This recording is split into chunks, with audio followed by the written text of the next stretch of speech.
I just got to choose which one I want to do.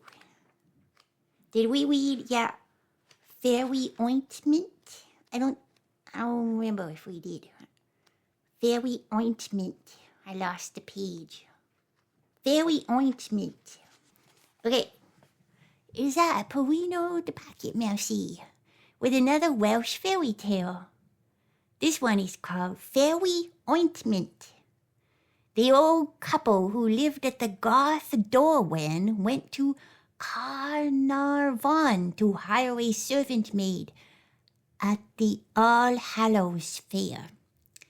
They went to the spot where the young men and women who wanted places were accustomed to station themselves and saw a lass with golden hair standing a little apart from all the others. They asked her if she wanted a place. She replied that she did, and she hired herself at once and came to her place at the time fixed. Her name, she said, was Eilean.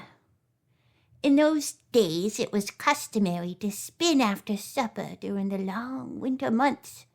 Now, Eilean, on nights when the moon was shining, would take her wheel down to the meadow, and the Fair family used to come to help her.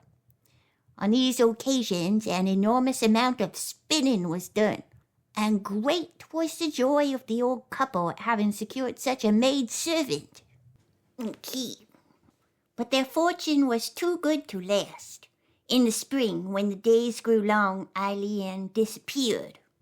Everyone thought that she had gone with the Fair family, and for once everyone was right. It's not funny, but I'm laughing. Now this is how it was found out for certain that Eilean was with the fairies. The old woman of Garth Dorwen was by way of being a nurse, and some time after Eilean's disappearance, on the night when the moon was full and there was a little rain falling through a thin mist, a gentleman on horseback came to fetch her. So she rode off with the stranger on his horse and came to Ross y Clywyd.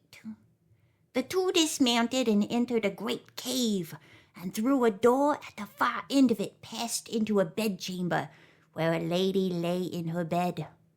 It was the finest place the old woman had ever seen in her life. The old woman saw and heard nobody there but the gentleman who had fetched her, the mother and the baby. This was curious, because she found dainty food prepared for the mother, and everything she wanted was procured by some invisible power. The mystery was not solved until one morning the husband gave her a bottle of ointment to anoint the baby's eyes with. "Take care," he said, "that you do not touch your own eyes with it, or evil will befall you." The old woman promised to be careful, but somehow or other, after putting the bottle by, her left eye began to itch, and without thinking what she was doing, she rubbed it with the same finger that she had used for the baby's eyes. And now a strange thing happened. With the white eye she saw everything as before, gorgeous and luxurious as the heart could wish.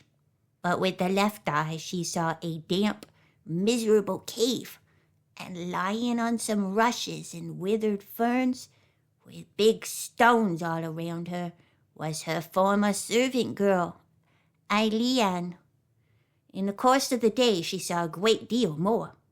There were small men and small women going in and out, their movements being as light as the morning breeze.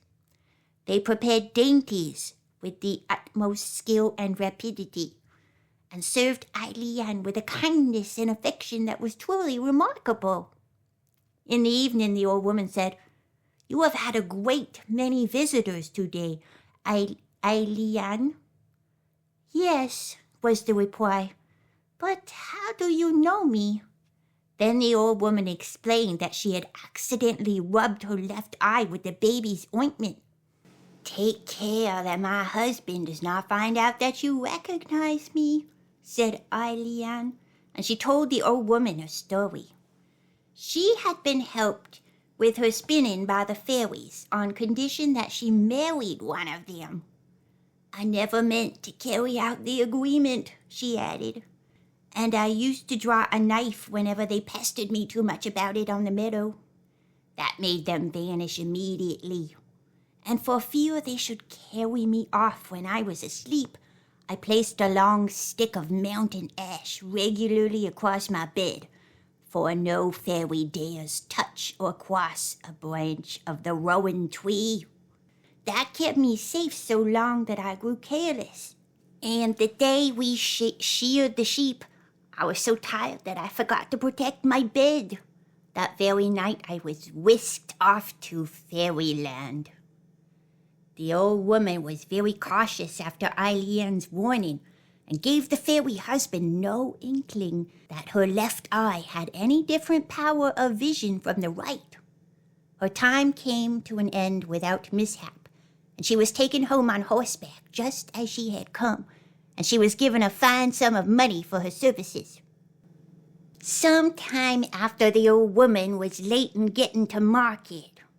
When she arrived, the friend said to her, "The fairies must be here today.